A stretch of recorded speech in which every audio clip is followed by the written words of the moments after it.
بھائی دل میں ایمان کی مضبوطی کیسے لائے کچھ بتائیں۔ اللہ کے نبی فرماتے ہیں اپنے صحابہ سے کہ جددوا ایمانکم، اپنے ایمانوں کو تازہ کرتے رہا کرو۔ قیل یا رسول اللہ وکیف نجدد ایماننا، اے اللہ کے رسول ہم اپنے ایمانوں کو کیسے تازہ کرتے رہا کریں؟ کیونکہ یہ جو ایمان ہوتی ہے نا، یہ انسان کی ایک پاور ہوتی ہے اسپریچول، جس سے انسان بہت بڑے بڑے اعمال کرتا ہے، جس سے انسان آخرت کی تیاری کرتا ہے۔ تو ایمان بہت بڑی دولت ہے، تو اللہ کے نبی صحابہ کو بھی یہی کہا کرتے تھے کہ اپنے ایمانوں کو تازہ کرتے رہا کرو۔ تو صحابہ آگے سے یہ نہیں کہتے تھے کہ مشکل ہے اور دور ایسا ہے، زمانہ ایسا ہے، ہم کیسے کریں یا رسول اللہ، بلکہ وہ اس نیت سے پوچھتے تھے کہ تاکہ وہ پہلے سے ریڈی ہوتے تھے کہ یا رسول اللہ آپ بتائیں تو صحیح کہ کیسے ایمانوں کو تازہ کرنا ہے، ہم ریڈی ہیں۔ بتانے سے پہلے وہ ریڈی تھے۔ ہم تو اس لیے پوچھتے ہیں کہ سوچتے ہیں کہ یار یہ میرے لیے پاسبل تو ہوگا نا، یا پاسبل نہیں ہے تو پھر چھوڑ دو، پھر نہیں اسکپ۔ تو یہ والا سسٹم نہیں ہوتا تھا، وہ اپلائی کرنے کے لیے، حکموں کو ماننے کے لیے پہلے سے ریڈی ہوتے تھے۔ تو جیسے ہی نبی علیہ السلام ان کو کوئی آرڈر دیتا تھا تو وہ فوراً سے پک کر لیتے تھے۔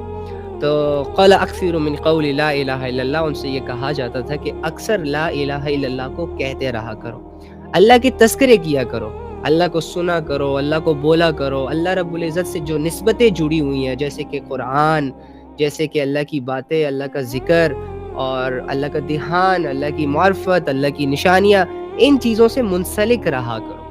تو ایکچولی میں ہمارا جو نوجوان ہے نا، وہ گناہوں میں اتنا آگے نکل گیا کہ گناہوں میں تو بہت دن دگنی رات چگنی کامیابیاں کر رہا ہے نا، گناہ کے ہر کام میں آگے نکل رہا ہے، اپنے مائنڈ سیٹ سے کتنے عجیب عجیب گناہ ایجاد کر لیے لوگوں نے، لیکن اس نے دوسری طرف دھیان نہیں دیا، تو قرآن کو نہیں دیا، اللہ کو نہیں دیا، اللہ کی معرفت کو نہیں دیا، اللہ کی نشانیوں پر اس نے کبھی غور نہیں کیا۔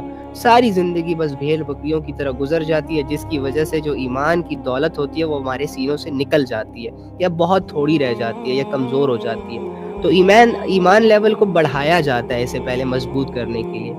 بڑھے گا کیسے؟ جب آپ روزانہ ڈیلی بیسس پہ تھوڑا سا ٹائم نکالیں گے اپنے اللہ کے لیے، اور اس میں پھر ملاوٹ نہیں کریں گے، مطلب وہ پیورلی پھر اللہ کے لیے ہونا چاہیے، اس میں پھر کوئی دنیا کی ایکٹیویٹی نہیں ہونی چاہیے، آپ کا فوکس بھی اللہ کی طرف ہونا چاہیے، آپ کی پریورٹی بھی اس وقت اللہ ہونا چاہیے، اور بس آپ اور اللہ ہونے چاہیے، اس میں پھر کوئی دنیا کی ایکٹیویٹی نہیں آنی چاہیے۔ تو ڈیلی بیسس پہ اگر آپ 10 منٹ اللہ کو دینا سٹارٹ کر دیں تو آپ امیجن بھی نہیں کر سکتے کہ ایک مہینے کے اندر آپ کی زندگی میں کون سی تبدیلیاں رونما ہو سکتی ہیں۔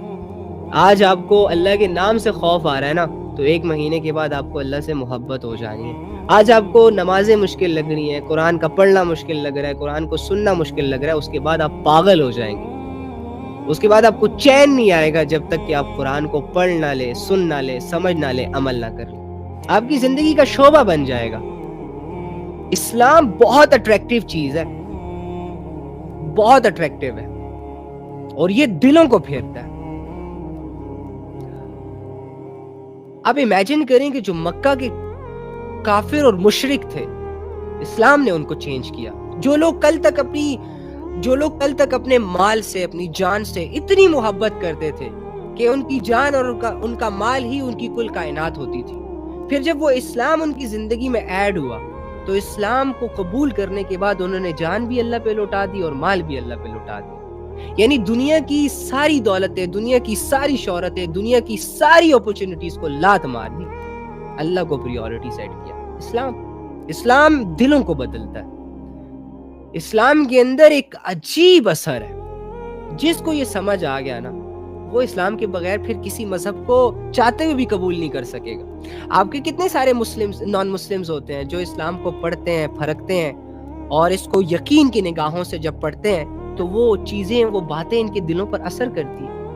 میرا مسلمان پڑھ نہیں رہا اسلام کو، میرے مسلمان کے سامنے جب صبح آنکھ کھولتا ہے تو لبرلزم کے پر کھل جاتے ہیں، شام کو آنکھ بند کرتا ہے تو اپنی کسی گناہ کی ایکٹیویٹی میں اس کی رات ہوتی ہے اور وہ سو جاتا ہے۔ تو کیسے؟ یہ ٹائم نہیں نکال رہا نا، ٹائم نکالے گا بدل جائے گا،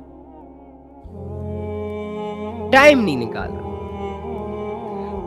میں ایک اپیل کرتا ہوں، ایک ریکویسٹ کرتا ہوں سارے نوجوانوں سے کہ ٹھیک ہے، آپ نے جو کرنا ہے، جیسے کرنا ہے کریں، کنٹینیو رکھیں۔ اگر آپ ان غفلتوں اور ان گناہوں کے بغیر نہیں رہ سکتے، آپ کو عادت پڑ چکی ہے، اوکے جاری رکھیں، لیکن دوسری طرف پورے دن میں 10 منٹ کم سے کم اللہ کے لیے نکالیں، جس میں آپ اور آپ کا رب ہو، دنیا کی کوئی ایکٹیویٹی نہ ہو۔ 10 منٹ یار، زیادہ نہیں ہے۔ اور ان 10 منٹس میں اپنے اللہ کو سوچیں، اپنے اللہ کی نعمتوں کے بارے میں سوچیں، قرآن کی آیتوں پر غور کر لیں، یا چلو ایک لمبا سجدہ کر لیں۔ 10 منٹ ایسے چٹکیوں میں گزر جاتے ہیں۔ یہ 10 منٹ آپ کی زندگی میں جو انقلاب برپا کر سکتا ہے آپ کو نہیں پتا۔